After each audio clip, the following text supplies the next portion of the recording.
Good morning. I'm Dr. Frances Yahia, and I'm really excited to be setting up this Patreon page and really have all of you support me and my work. And I'm really excited to help each of you on your spiritual journey. A little bit about me, in case you don't know, I grew up in a cult. I was exposed to spiritual tradition at a very, very young age. At about 33, I left the cult, and then I started studying astrology, Akashic records, and every spiritual tradition. I've been exposed to metaphysics and, like I said, spirituality since the moment I was born. I had to figure out a lot of this by myself because a lot of the teachers that I had turned out to be false prophets. And so I realized somewhere along my journey that I had to be the teacher for myself that I needed. From that point, I wrote several books and I started creating things that I would have needed on my path. And this is really what I'm hoping to gift each of you that join this Patreon. Currently, I'm working on a spiritual adulting book. You can see these videos on my YouTube channel. The book will be out later this year. And from there, I created the 12 truths of the spiritual path. And I realized that a lot of the traditions, like Buddhism or yoga, even Christianity, Judaism, they say similar things because they're all rooted in universal law. But a lot of the things are hidden. They're hidden truths, which is the name of my metaphysical college. And we have to really learn how to break down and decipher what these philosophies are saying. And I'm really about clarity and truth and transparency. And I decided that with this 12 truths of the spiritual path, I would break down step by step what all of these philosophies and traditions and religions in one way or the other are saying. So I first want to thank you for being a patron on my Patreon. Later on, I'm going to share all the ways that you can reach out to me and contact me if you're interested in studying with me or getting a session with me. But really, thank you so much for supporting this work. So on the 12 truths of the spiritual path, because I am an archetypal astrologer, I'm also an avid reader of mythology. I'm going to be tying in with the starter kit of spirituality. I'm going to be tying in mythology, universal law, as well as the 12 truths. And the first truth that we're going to discuss today is the truth of thought.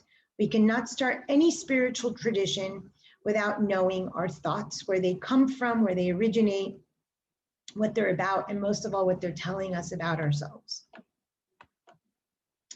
So here I have Hermes Trismegistus, Mercury, and Thoth. They're all the same character. I think it's really important to start off with this sort of foundational education. Hermetic philosophy, Western religions, Western traditions are all rooted in this notion that Hermes Trismegistus, who is credited with writing the Emerald Tablets and the Corpus Hermeticum, which is the basis of Western philosophy and Western religions, he is said that he is the father of alchemy, the father of astrology, and we really should get to know this entity. Hermes Trismegistus, we're not really sure if he was ever a real man. However, we know that Hermes has to do with logic and rational mind, converting at a higher consciousness to wisdom and understanding. And Trismegistus means thrice great. And that refers to mind, body, spirit. Saying, doing, and thinking all in the same. This is the only way that we achieve balance. This is the only way that we achieve stability, peace, joy, and health, internal and external. So we really want to know a little bit about who sort of is the founder or the father of the philosophies that we're going to be studying for the next 12 weeks. Thoth, in Egyptian mythology, he's always with a scribe, with his pen and paper, so to speak, writing down the thoughts and the teachings. Hermes Trismegistus, and Mercury, as he's known in Greek mythology. Hermes is his counterpart in Roman mythology, and I'm sure I switch those because I always do. At a later point in the third truth, the truth of breath, we're going to break the caduceus down into more symbolic lessons and teachings, but today just know that Hermes does wear winged sandals, which rules the thoughts that we're going to talk about, and the caduceus is a symbol of our spiritual and energetic health that indeed leads to illness and physical health if not addressed. I want to cover the universal law called the principle of mentalism, and I'm going to briefly tell you about a myth called the myth of the man-eating mares of Diomedes, which is a Hercules myth. Because I'm an astrologer and a mythologist, I do use myth, astrology, Akashic records, philosophy, psychology, all of these different tools to kind of build upon my spiritual practice and tie them all in. And one of the things I love is the myths of Hercules. There's 12 labors that he was assigned, and they fall in line with the astrological wheel. So you don't need to know astrology or want to learn astrology, but I will share myth with you each week as we build the starter kit, so you understand that they're linked back to the 12 truths. So first I want to start with the principle of mentalism. So the Kybalion is a book by the 3 initiates that's written. If you like to get a free copy, you can contact me or you can just Google. It is free in a PDF online, or you can purchase the Kybalion on Amazon or any of your preferred bookstores. And basically, there are 7 main laws of the universe that basically all of Hermetic philosophy is built on. I also include an 8th law, which is the law of octaves. So those are the 8 that I build my entire spiritual practice on, and my spiritual adulting book, and my 7 gates, 7 steps beyond self-awareness book is built on the law of octaves. So it's these 8 laws that I use to dictate my spiritual practice, and they're the main, for me, 8 laws of the universe that dictate everything. So if they're these universal laws, don't you want to know how they're working in your favor or in contrast to you? You may not believe them, but at least having knowledge that they exist and what they do is really helpful. And so we're held to these spiritual laws, whether we know them or not. They're the laws of the universe, and everything falls under these umbrellas. The principle of mentalism is the first and most important law that exists. And the law, in a nutshell, says all is mind. Every single thing in our world is created from a single thought. You create everything from a single thought, meaning your inner life, your immediate outer life, let's say your home life and work life, and the world outside of your home. So if you have issues with social justice, if you have issues with homelessness or poverty, there's a level of personal responsibility based on the level and quality of your thoughts that have created that world that you live in. So inherent in this work and the truth of thought, first spiritual truth, is you have to buy into the idea that you have created everything. You don't need to believe in past lives, although it's a little easier if you do, but past, present, or future, your thoughts and your deeds with divine justice, divine law, sort of gave you that karmic baggage at the moment of conception. And at that moment of conception, you chose the vibration of your parents and you incarnated into this lifetime. There's no need to feel guilty. You've earned, and I don't really like the terms good and bad, but you've earned good and bad, or your karma, which simply just means cause and effect, action, of where you are in life. However, every single one of us is entitled and has free will, which is the choice to change. And the only thing that we can change in this world, the only thing that we are in control of, is our level of consciousness. So at the moment of conception, when your soul chose the vibration of your parents, you were sort of karmically linked to that vibrational frequency. However, your goal in this lifetime, or your spiritual sort of job in this lifetime, is to raise that vibration and that level of consciousness. Whatever you experience in your life, you've created, whether you know it or not. As the law states, everything that is experienced in your life, both good and bad, you created from a certain level of consciousness. And it's a lens that you see the world through. It is not truth. It is your truth, not the truth. Therefore, if you raise consciousness, shift perception, you can shift the view of your entire world. So the first step or the first myth I'd like to discuss on these 12 truths is Hercules' myth of the man-eating mares of Diomedes. So Hercules, in a fit of rage, killed his wife and children, and Hera, sort of queen of Olympus, a wife of Zeus, gave him 12 labors to do.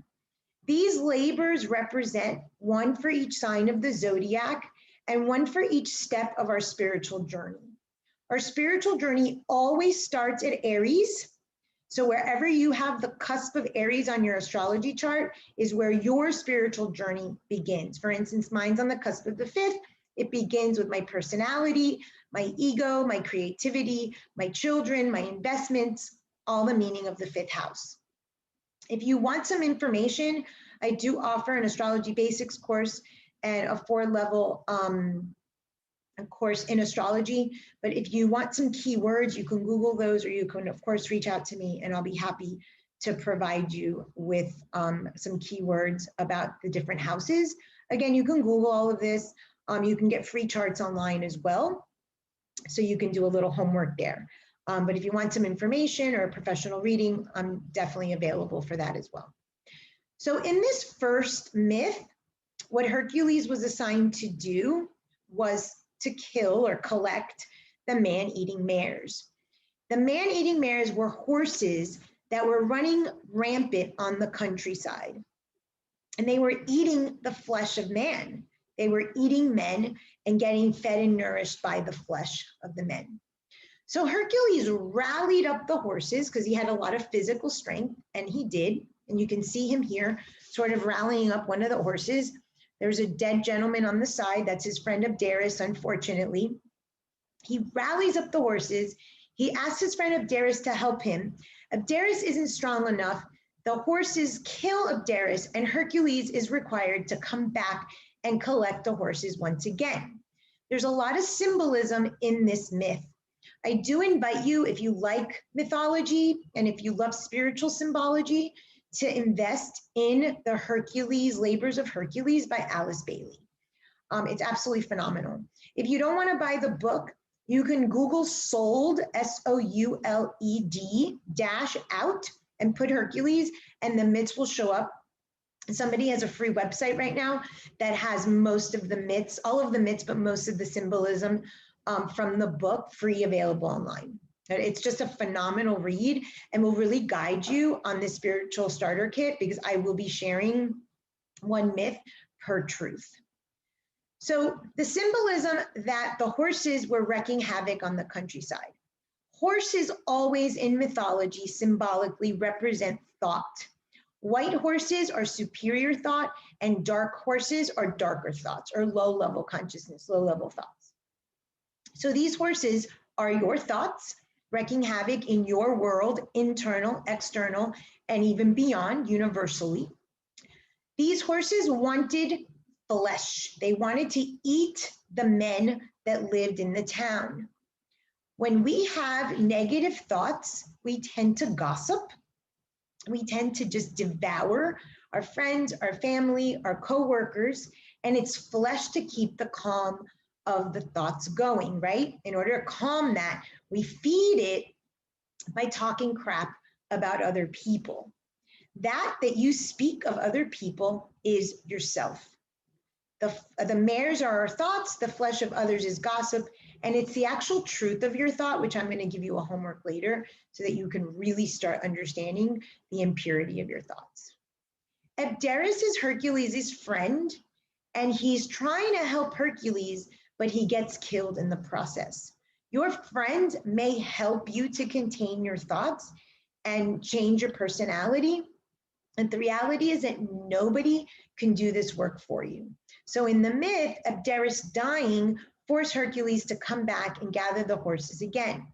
There's another symbolism here. And when you see the workbook on the 12 truths of the spiritual journey, you're going to see that truth 1, the truth of thoughts that we're talking about today, and truth 6, which is the truth of purification, are ones that always we have to do daily, day in, day out. These are 2 steps of the spiritual journey that are never, ever finished. Once we start on this path, step 1 and step 6, truth 1 and truth 6, our full-time job day in and day out. Because inherent in both of these myths, Hercules failed at least once. That means that we will fail. We will continuously have to look at our thoughts. We'll continuously fall prey to gossip. We'll continuously fall prey to impure thoughts, just judgments, justifications. And that's fine. We just pick ourselves up like Hercules did and gather them up again. And truth 6 is a truth of purification, which we'll talk about in a few weeks, but it has to do with the body and the care of the body.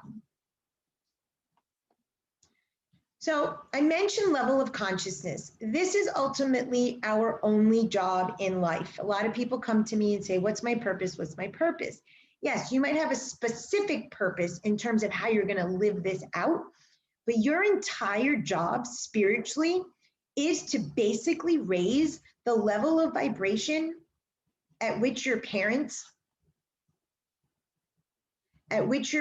raised, conceived you, and raise it. In astrology, we call it a decanat. A little bit, just a little. So this level of consciousness is determined at the moment of conception. It's partially determined by your past karma, what's called sanchita karma, what you've done in the past deeds, past thoughts, past actions, and partially by your parents, in the sense that when your soul is about to incarnate in the body, it is looking for the similar vibration, the similar level of consciousness, so it can enter that womb. So technically it's all about you, but you've chosen these parents because you match up with the level of consciousness. A lot of the work that I do in the individual work level with people, shadow work, is about looking at what we don't like about the parents. In my family systems, it's children telling me what they don't like about their parents, parents what they don't like about their children, and in couples therapy, it's about what we don't like about each other. It boils down to every single person, place, thing in this situation in our life is a representation of our mother and our father that we create, all in an attempt to raise consciousness. This is the only purpose of the soul, not talking about the matter, but the soul. So your material life or your earthly life should support your raising your consciousness and your level of vibration. So I have a map that's called the Spiritual Adulting Map. It's the map of the brain. And I have child, teenager, adult, and then what I call a spiritual adult. A spiritual adult is very, very conscientious about his or her thoughts. If you don't know your most impure thought or the quality of your thoughts or the impurity of your thoughts, then you really don't know what you think about yourself, what you're telling your inner child, and you surely don't take responsibility or understand why you've created all of the nonsense in your life that you've created. And ultimately, we have created all of it. Whether we understand these laws or not, this is how it works. So I'd rather know how I created it and what I can do about it to change and to raise my consciousness. So the truth of our thoughts explains the body that we have, the life that we live, and the world we live in. You created everything with a thought, and you judge that thought with how you view the world and yourself. So if you have an issue politically or with a social justice issue, it's an issue or a thought that originated in yourself. When your parents were conceiving you, at that moment of conception, they had a thought, and that thought materialized into you, your body, your mind, and the story that you're going to build your entire life upon. And if you don't know what that thought is, how are you supposed to take personal responsibility and much less change it? So the sort of basics of the story, which come at 0 to 7 years old, can't be changed. The thought at conception can't be changed. Your pregnancy story can't be changed. Your birth story and details can't be changed. And your 0 to 7 story can't be changed. But you can change the outcome. You can raise the consciousness about it and live out that archetype or that theme in a high vibration way. So if you know about astrology, you'll know that every sign has 4 levels of consciousness. If you're interested in that sheet, I'll be happy to provide it.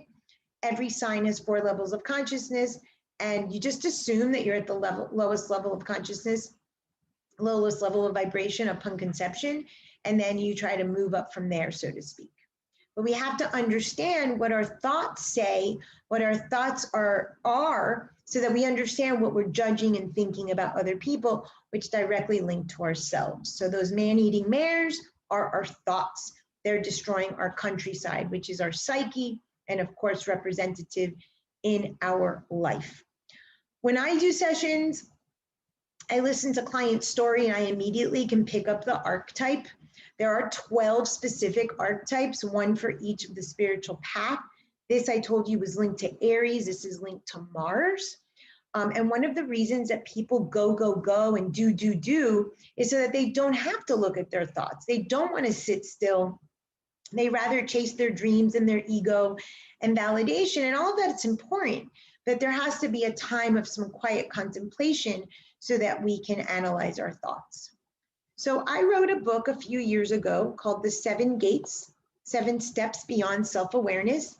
And it's a 7-step model. And the first 3 steps are directly related to what you're thinking. And that's what I want to share with you today. I tell people, become obsessive about your thoughts. In yoga philosophy, for instance, limbs 6 and 7 are concentration and meditation. That has nothing to do with our thoughts, because in meditation, we're actually told to ignore and not engage in thoughts. But the first limb of yoga, and we talk about the yamas and the niyamas in Buddhism too, it's like controlled thought, restraint of thought. Well, how do you restrain them? How do you reel in those horses, those mares, if you're not given any sort of guidance around it? And this is what I found. How was I supposed to understand the world I was creating if I didn't know what was creating it? So everything in your world created by you, by your thought, lower level of vibration that was given to you at the moment of conception, we will learn how to raise our vibration later. Today is really the first step. And I invite clients and students to become obsessive about their thoughts. So in my model, and I do have a free workbook on my website, dryahia.com, and I'll share that with you in a moment. You can download the mother, father, child triad, and the 7 steps are in there, and I'm just focusing on the first 3 today. So I said before, every single person, place, thing, or situation is your mother or your father, representative, okay? You created every situation because what you're trying to do is get mom and dad to do it differently. You're trying to get mom and dad to come and rescue you, to come and bring you a snack, to come and not abandon you, whatever your story is. Every single person, no matter how perfect or imperfect their childhood snow globe was, and that's my metaphor for our little childhood fantasy that we live. And some people have terrible snow globes, shattered within moments of birth because they really have very destructive parents. And others live in, a supposed fantasy with perfect mom and dad and brother and sister, and that snow globe still has a crack. Nobody has an intact snow globe. But whether your story is horrific or whether it seemingly is perfect, every one of us in our psyche is waiting for mom and dad to fix the mistakes they made. The 2 biggest mistakes that parents made is that they never could love us unconditionally. They can't, they won't, they never will. It's not their job. That's your job. But we've been fed this lie that parents should love us unconditionally. So that's the first crack in the snow globe. The second is that your parents are supposed to meet your needs. Your parents are not supposed to meet your needs. You were born to meet their needs. Hence why you get into relationships and you want your partner and your children to meet your needs. And it's a vicious cycle. One of my books coming out later this year, and the workbook is available on my website, is called The Truth is in the Triangle. So if you want to do this kind of work with your partner, that's an excellent workbook for you to do this work. I also have a few videos on my YouTube channel, Why We Get Married, Part 1 and Part 2, Healing Childhood Wounds Through Our Relationships, and Why Our Partner Doesn't Want Us to Go to Therapy. So you can really do this work individual with the 7 gates, 7 steps beyond self-awareness. You can do it with couples, or you can do it in family systems, which is my book called Dethroning Olympus. And as of right now, the books will be scheduled to come out later this year, as well as the spiritual adulting book, which is these 12 steps and what happens age by age in our spiritual development, because we are guided spiritually, just like we're guided biologically. those books, but all of the workbooks are available for free on my website, downloadable. So please feel free to go to dryahia.com and download those at your convenience. So if you understand that you're always a child waiting to get unconditional love and your unmet needs met, you'll understand that you create every situation hoping that mom and dad, no matter what age you are, it could be 16, it could be 60, rushing down the stairs to say, Sally, I'm going to do it different this time. Hold on. And so you create these situations in hopes that mom and dad show up. If you can understand first that mom and dad are never going to show up, whether they're dead or alive, it doesn't matter. It's all happening in your psyche, that you created the situation. You automatically understand that you're putting yourself in child. The minute you're putting yourself in child, you're putting the situation, the person, the thing, whatever it is that rustled your feathers in a position of hierarchy. And this is wrong because the universe doesn't have hierarchy. The universe is cyclical and spherical and doesn't have pedestals and hierarchy. So when we put ourselves in child position and we give the situation sort of the authority over us, then we're automatically not in our spiritual path, and we're automatically in a low vibration linked to the moment of conception. And it's the exact opposite of what we're supposed to do here, which is raise our vibration and raise our consciousness. So the minute you can identify, is this situation mother or father, this person, place, thing, mother or father, you can identify, boom, I'm in child. That automatically helps you to take over the situation, calm down, take a breath, and say, I don't want to be in child, I want to be an adult, and you shift your perception. The second step is, what don't I like about the situation, person, place, thing, or situation? The minute you have a judgment, you are saying what you don't like about it, you are judging yourself. I have a hashtag, judgments are confessions, and they're great. The more judgments you have, the better. This is going to confess what you really think about yourself. These are the impure thoughts we want to become obsessive about. Judge everything and anything and write it down, track it, because this is going to tell you what your inner dialogue is and why your life is the way it is, what you've created and why. This is all directly related to what we didn't like about our parents, but because our parents are 50-50, each of us, we always have one parent we dislike more than the other. It says that we dislike usually about 50% of ourselves. And so we wear these masks, the good girl mask, the nice guy mask, and that's how we want to share the world, and we don't ever want anyone to see the imperfections or the bad parts about ourselves. I call this FOFO, fear of being found out. And I'll tell you that this work and my spiritual adulting brain map, the last step in order to really be one with the universe, in order to really be balanced in mind, body, spirit, in saying, doing, and thinking all things equal and balanced, really has to do with removing the final veil. The name of my college is Hidden Truths, and it's linked to a mythological character by the name of Lilith. And Lilith was Adam's first wife, made equal to Adam. And she's the only creature in mythology who ever said to God, no. She confronted God and said, no, we're equals. You will not dominate me and I will not be submissive to you. And if we understand that the universe is not hierarchical, we understand that Lilith and her hidden truths is our last veil that we remove, our last mask that we remove for ourselves and then the world. And then we live in our truth. Then we live in our light because we're not afraid of our shadow and our darkness anymore. When you get there, it's extremely, extremely liberating.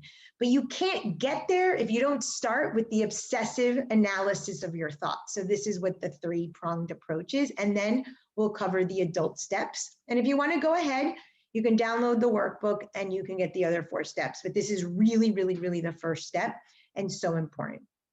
The third thing about a person, place, thing, or situation that causes any problems, and remember, this is anything. It can be from breaking a nail to the drama of your life. On a scale of 1 to 10, anything that provokes any bit of anxiety, nervousness, discomfort, pain, suffering is your mother or your father. There's something you don't like about it. And the third is, why did I create it? What need does it fulfill? And what am I proving about myself when I create this situation?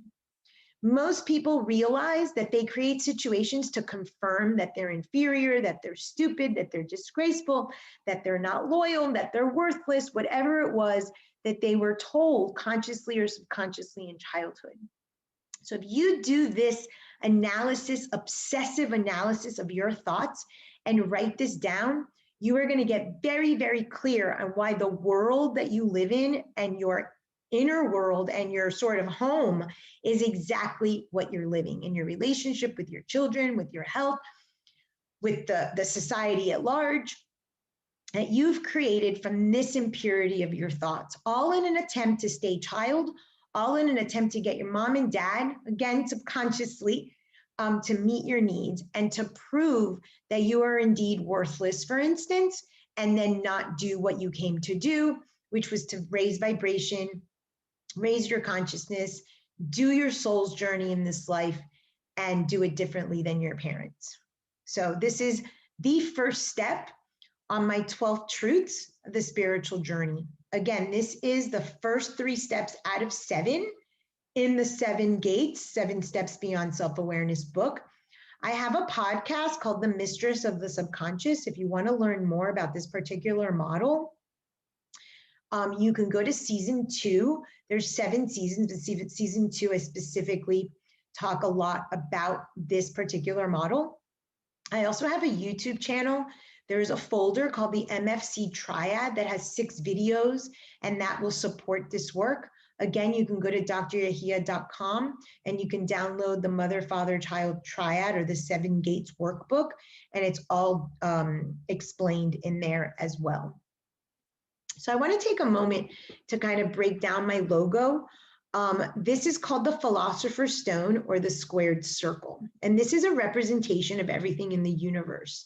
So the circle is the universe, the universal mind, the law that we covered today, the principle of mentalism. The entire universe is thought and it's mental.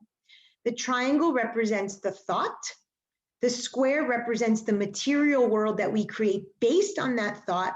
And then the inner circle is our inner spirit or our soul that's trapped within the matter. But it is completely in alignment, our inner life with our outer world, both at the sort of social, cultural level, as well as the universal level. When we eliminate this hierarchy, whether it's a world savior, someone coming to save us, our partner saving us, and we understand that all is one, that we are one with the universe is one with us, the universe here, the inner circle is the same as the outer circle, we really start to eliminate this need of hierarchy of being child to be a child of someone and live as children. And we really start owning our adulting or our spiritual adulting. In the spiritual adulting book, I mentioned that I had a spiritual map, a brain map, and it's all around the planets and the order of the planets as they move across the zodiac. The spiritual adult is directly linked to Chiron.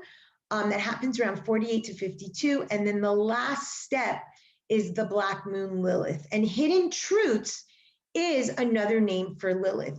Our truth is hidden because it's all the way in here. It's in our 3rd chakra, it's in our soul, it's in our self-worth, it's in our ability to access our power that then connects us with the external world and the external universe. And that's how we live as one. That's really what the age of Aquarius is all about. The age of Pisces was ushered in by Jesus, the Savior, the Fisher of Men. This age is very, very different. This is about me helping you, you helping me. We're all one, we're all the same. So number 2, what don't I like about it? I said judgments are confessions. Whatever you don't like about someone else is what you don't like about yourself.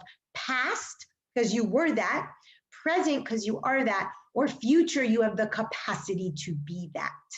So it's super important that in order for us to have the age of Aquarius, all is one with the universe, like Lilith telling God, you're me and I'm you, we really have to eliminate this need or desire for hierarchy or a world savior or a love savior or saving our children or our children saving us. This hierarchy nonsense really needs to stop. So these are the first 3 steps. One of the things I recommend to clients is that they get a recorder and that they obsessively record.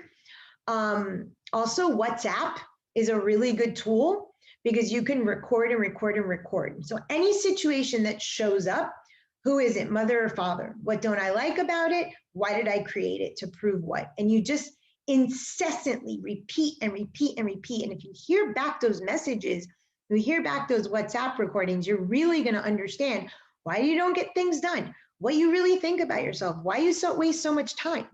We cannot concentrate and meditate and let thoughts go if we don't first sit and understand that we need right thought that then leads to right action.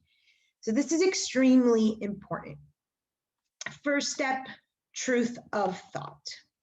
So if you're interested in contacting me, my personal email is dryahia3@gmail.com. Of course, you have access to me via Patreon and the Discord chat.